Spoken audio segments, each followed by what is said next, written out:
bonsoir. Bon, tout d'abord, je veux inviter à venir ici avec moi Laurent Lavolée, producteur du film.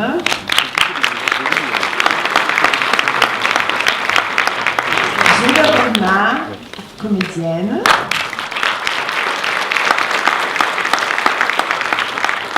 Et Stéphane Thibault, mixeur. Où est-ce que tu es, Stéphane? Tu es caché.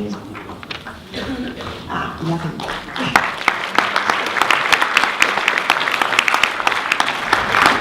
Voilà, c'est mieux. Je suis moins seule déjà. Merci d'être venu. Je veux dire merci au festival d'avoir invité notre film. C'est vraiment un grand bonheur d'être là.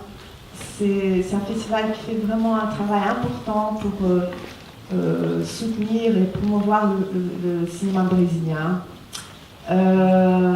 C'est très spécial pour moi d'être ici et de montrer le film ici. Paris, c'est un endroit où j'ai vécu longtemps. Et c'est aussi, je pense, là où j'ai découvert le cinéma, où j'ai découvert le cinéma que je voulais faire, où j'ai beaucoup appris. J'ai vu beaucoup de films dans cette salle. Donc, en plus du fait qu'il y a beaucoup d'amis ici ce soir, c'est aussi très important pour moi de montrer ce film ici. Comment c'était de travailler avec les enfants? Vous pouvez dire como foi trabalhar com miúdos? Ah, pardon. Je ne vais pas répondre à la Como foi trabalhar com miúdos? Com miúdos. En fait, j'ai eu beaucoup de chance en trouvant ces enfants parce que je les ai trouvés très vite. Le petit garçon, ça a été le premier que j'ai rencontré. Après, bien sûr, j'en ai rencontré plein d'autres pour être sûre. Et puis la petite fille aussi, c'est venu assez rapidement.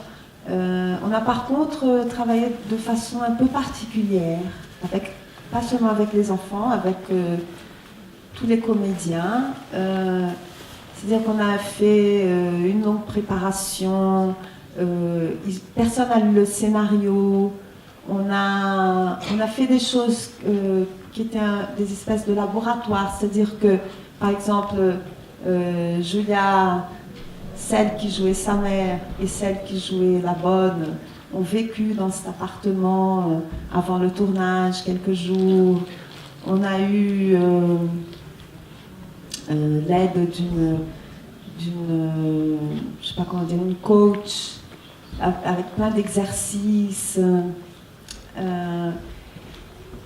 Pour moi, c'était important, et surtout avec les enfants, qu'ils ne soient pas traités différemment juste parce qu'ils étaient des enfants. C'est-à-dire qu'ils avaient une grosse responsabilité, c'était un travail. Et ils étaient traités de la même façon que tout le monde. Igor a dû partir de chez lui pendant plusieurs mois pour faire ce film. C'était un vrai investissement. Et j'avais demandé, on avait établi plein de règles, de façons de faire sur le tournage pour rendre les choses plus possibles. Moi, ce qui m'intéresse, c'est vraiment créer des situations où les gens ne sont pas en train de s'entendre parler ou de se regarder faire. Et du coup, il n'y avait jamais...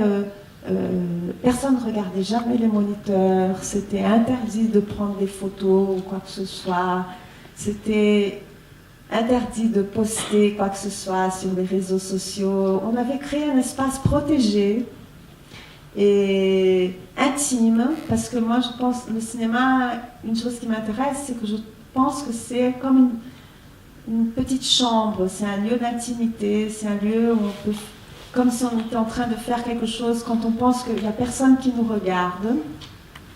Et c'était interdit, il y avait beaucoup d'interdits. C'était interdit que les gens, je ne voulais pas que l'équipe soit une espèce de premier public, c'était interdit de commenter les scènes, c'était interdit de gâter les enfants, de les traiter comme des enfants, de faire gna gna gna. Et on les gardait, les gens restaient séparés, concentrés. J'ai fait un gros effort pour essayer de diminuer ce que je trouve est quand même le cirque d'un tournage, qui moi, ça me dérange beaucoup. Et comme personne n'avait lu le scénario et qu'il ne s'agissait pas de raconter, on ne le regardait pas de l'extérieur. On n'était pas en train de l'analyser, de psychologiser. L'idée, c'était de faire le film comme une expérience partagée et de se retrouver dans cette histoire. Donc les enfants, eux, ils avaient... quand j'ai cherché les gens pour les personnages, j'ai cherché des gens que je trouvais qui avaient quelque chose en commun avec ces personnages, parce que le film, en quelque sorte, allait être ces gens-là en train de vivre l'expérience d'être ces personnages, de se retrouver dans ces personnages. Et c'est un peu comme ça, c'est-à-dire que Igor a reconnu beaucoup de choses dans les scènes, je pense que Julien aussi, et on a travaillé dans un état émotionnel qui permettait ça aussi. C'est-à-dire, il y a eu des moments où je lui disais un truc et elle me répondait comme ça, agacée. On a beaucoup travaillé sur les émotions et pas que ce qui est autour, le texte, l'histoire, hein, arrive trop tôt. Que ça vienne au moment où l'émotion est là, pleinement, pour permettre que tout puisse aller ensemble. Voilà. Je sais que c'est très difficile cette situation, on se sent obligé de poser des questions, il faut peut-être poser une question très intelligente. Pour nous aussi, c'est difficile d'être là, à attendre que vous posiez des questions. Donc, si vous avez des questions, posez n'importe quelle question. Merci. Oui, il y a une question là-bas. Est-ce qu'il y a, comme en France, des limitations pour quand on tourne avec les enfants, c'est-à-dire un nombre d'heures par jour, tout ça, parce que en France, on peut pas... Ça existe aussi là-bas, comme ça? Même là-bas, Même là-bas. ce pays sauvage a des règles. Je sais pas, je connais pas bien comment c'est en France, mais il y a beaucoup de règles au Brésil. Et c'est-à-dire on a fait une petite école pour les enfants, par exemple. Même s'ils travaillaient comme des fous, ils devaient aussi faire des examens, avoir des cours. Ils ont eu des cours privés. Il faut toujours qu'il y ait un adulte responsable sur le plateau. Alors, comme moi, par exemple, je ne voulais pas qu'il y ait les parents. Donc, on a fait un accord sur quel allait être l'adulte qui allait venir. Et tous ces gens-là restaient pas sur le tournage, vraiment. Parce qu'après, c'est super important tout ça, en fait. Parce qu'il fallait créer les bonnes conditions de travail pour les enfants aussi, c'est-à-dire qu'ils aient leur intimité, qu'ils aient leur espace à eux. Et Igor, par exemple, je suis arrivée à la conclusion que c'était important qu'ils viennent vivre à un autre endroit, qu'ils sortent de chez lui. Alors je suis allée déjeuner avec lui un jour et je lui ai dit, écoute, moi je veux que tu fasses ce film, je vais avoir besoin que tu partes chez toi pendant 4 mois, tu es d'accord? Je pense toujours qu'il y a tous les contrats, mais que le vrai contrat, c'est le contrat établi entre la relation de confiance. Parce qu'après, s'il n'y a pas ça, de toute façon, les contrats vont servir à rien. Donc il y a eu tout ça qu'on a fait pour pouvoir travailler avec eux. Et je voulais rajouter une chose. Il y avait jamais, les comédiens ne recevaient jamais de plan de tournage exprès. Souvent, quand tu fais un film, c'est une production plus industrielle. Et donc, ça veut dire les gens, des fois, ils se croisent même pas. Ils sont dans le même film, ils ne se sont pas rencontrés sur le tournage. Moi, j'ai demandé à ce que tout le monde soit là tout le temps. Et parce que je voulais préserver les relations. Donc, des fois, on faisait des choses qui n'étaient pas dans le film et qui étaient importantes sur le moment pour préserver ces relations-là. Donc, tout le monde venait tous les jours, même s'ils n'avaient pas de plan à tourner. Mais parce que la présence c'était plus effrayant pour la petite fille si elle savait que Regina était là, que si Regina n'avait pas été là. Donc, les comédiens ont travaillé beaucoup en aidant les uns aux autres, les enfants aussi. Bonsoir. Alors peut-être pour qu'on puisse profiter encore davantage de ce que vous êtes en train de dire, est-ce qu'effectivement vous pouvez nous parler un petit peu de la jeunesse du film? Et il y a des films brésiliens où il y a des enfants venant de favelas ou autres qui ont été recrutés, qui ont été auditionnés dans les favelas. Comment avez-vous trouvé ces deux enfants? Est-ce que vous avez passé des auditions et où? Est-ce qu'ils sont issus de milieux défavorisés ou pas? Et aussi, comment avez-vous trouvé Julia Bernat, que personnellement je connais par le théâtre, et voilà, merci. Je vais commencer par Julia Bernat.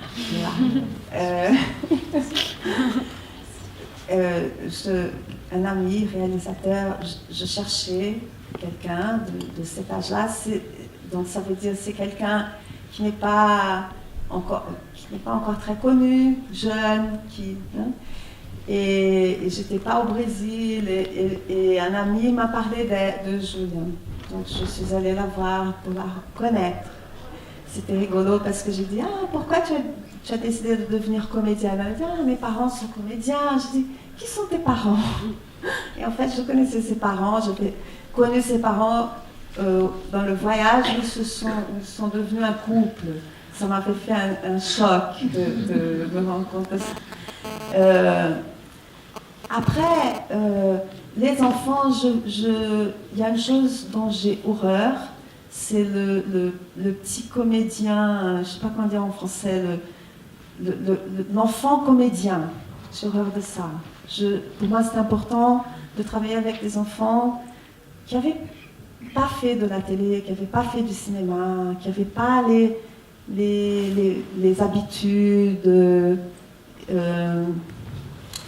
Donc, souvent, il faut trouver une façon de chercher. Pour chaque film, il y a une façon qu'il faut découvrir, qui est la façon de ce film-là et pas d'un autre. J'avais fait un film avant celui-là où il y avait aussi des enfants. J'avais utilisé un autre procédé.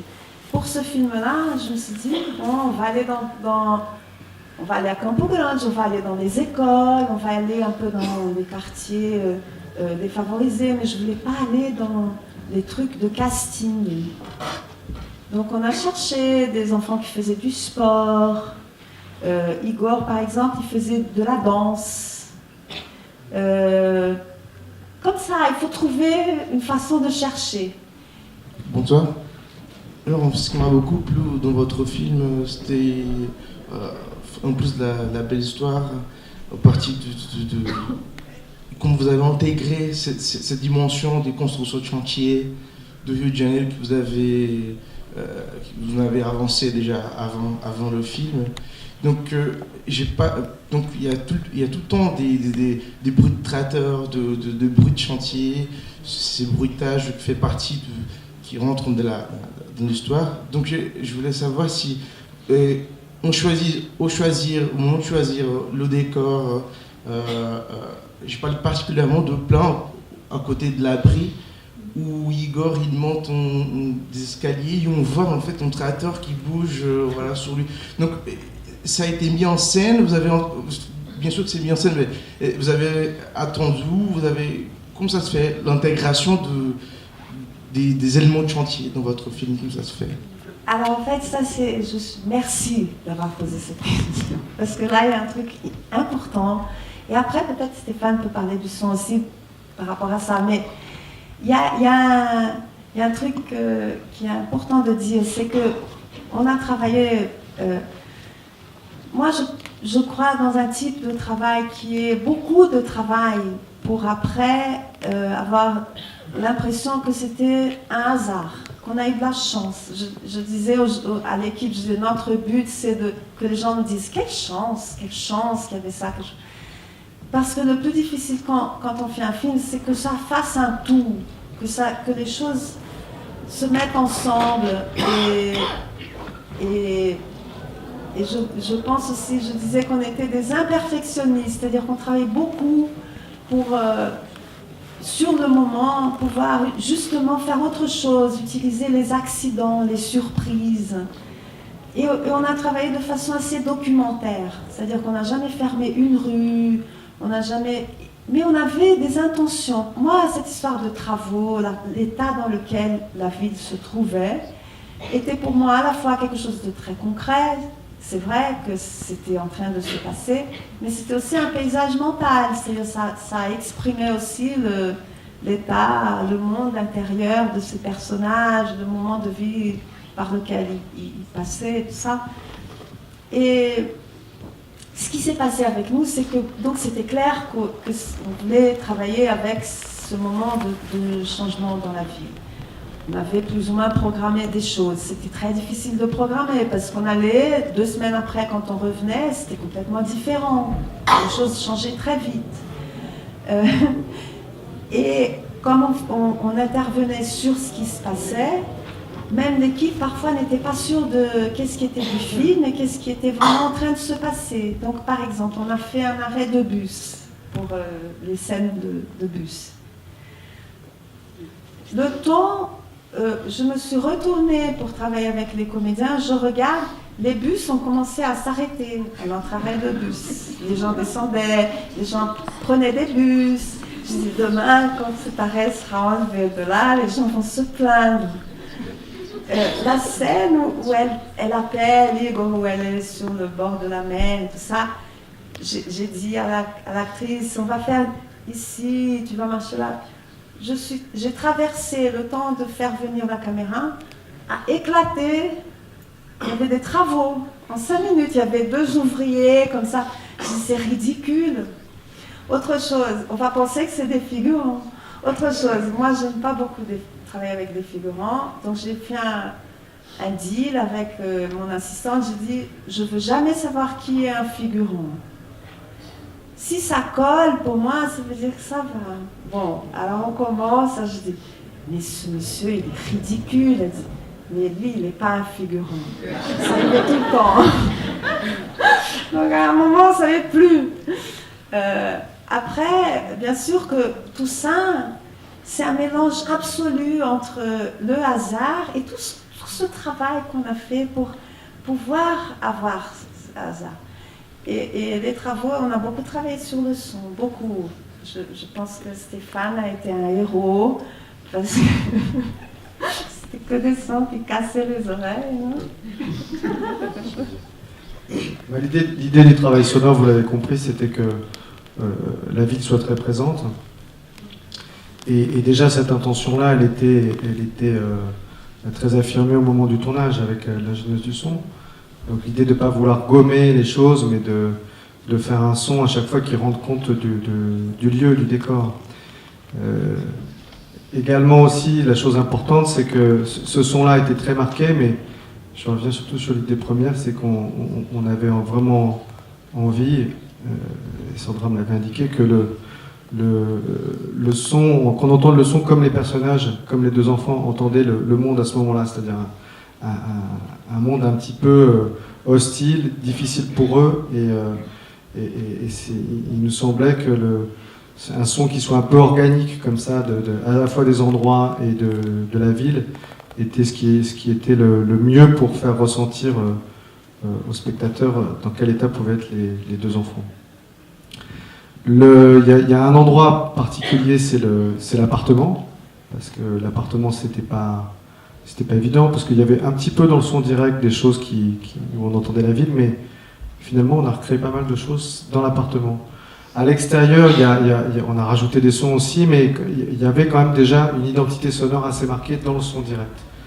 Après, évidemment, les orages, tout ça, la pluie, on l'a extrêmement amplifié, c'est assez tonique, on va dire. Mais c'était l'idée, c'est-à-dire que quand même, c'est comme des rituels de passage, en fait. Ils vont à un endroit, ils sont refoulés, ils reviennent. Donc c'est une espèce de ville qui est en construction, en permanente transformation et en devenir, voilà, à l'image des personnages. Alors, j'ai une question. À part la justesse des acteurs qui sont magnifiques, surtout les petits, votre narration, elle progresse à une manière extraordinaire. Et moi, je trouve que c'est pas un film, il va pas vite, mais c'est un film qui progresse. Que toutes les scènes qui une d'après l'autre, des séquences aussi, ça ça progresse, ça nous fait avancer. Alors, ce que j'aurais voulu savoir, vous avez beaucoup des panoramiques et même des plans américains de beaucoup de personnes, de la masse.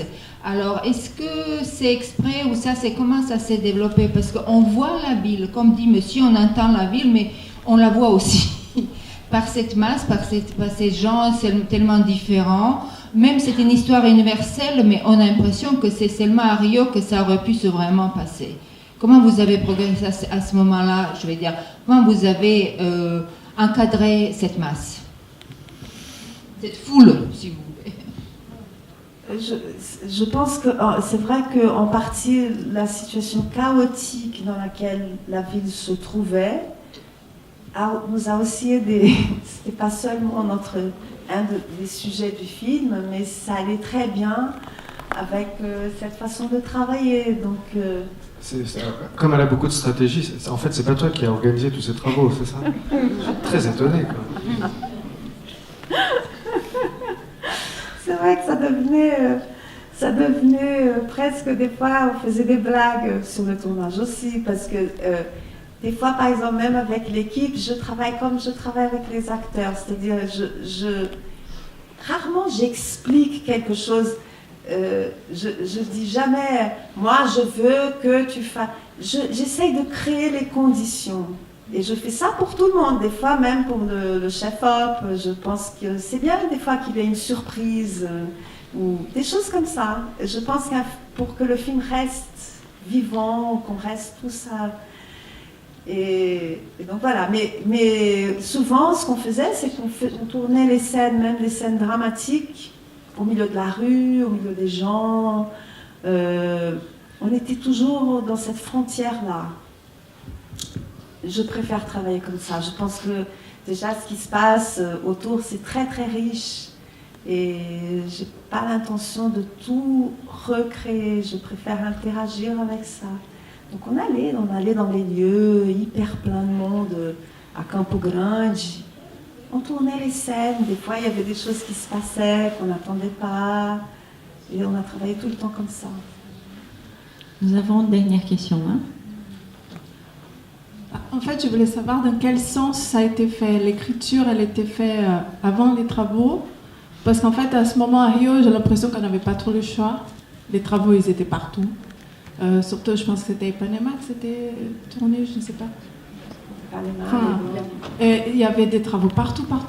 Est-ce que ça a été écrit avec les travaux ou votre écriture, voilà, dans quel sens ça a été? Alors, un film, c'est très long, c'est des années. Donc en fait, le tout début de cette idée était venu ça a commencé pour moi dans mon film précédent, parce qu'il y avait une scène où la mère donnait son fils dans le film précédent. Et c'est un truc qui m'avait bouleversée. C'est une histoire qu'on entend beaucoup au Brésil et qu'on pense connaître. Mais en fait, je pensais comprendre ça de l'intérieur, c'est très compliqué. Et au départ, je voulais parler de ça. Je voulais raconter une histoire autour de ce genre de drame.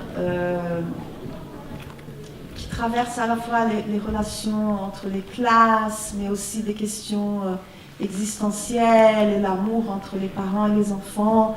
Et je voulais surtout que ce soit raconté par plusieurs points de vue, qu'on comprenne un peu chacun, qu'on ne prenne pas le parti d'un personnage, tout le film, et puis qu'on est accroché à ce personnage contre les autres. Ça fait que c'est un film qui casse un truc un peu central, une règle de cinéma. Mais bon, pour cette raison-là. Et ça a mis longtemps. Et pendant que je commençais à écrire ce film, le pays est rentré dans cette période-là. Et après, le fait qu'il y ait des travaux, au départ, ça semblait un problème, en fait. Parce que comment on va programmer un film, on ne sait pas du tout ce qui va se passer dans 6 mois, si cet endroit va encore exister ou pas. Il y avait la Coupe du Monde. On ne voulait pas les gens avec le drapeau, les chemises. Comment on va faire ça dans la rue? Heureusement, la Coupe du Monde a été un peu un échec. Mais quand même, plein de choses on n'a pas pu utiliser. Et voilà, à un moment, j'ai compris qu'au contraire, les travaux, c'était important. Ça racontait en plus, ça renforçait. Et ça s'est intégré comme ça.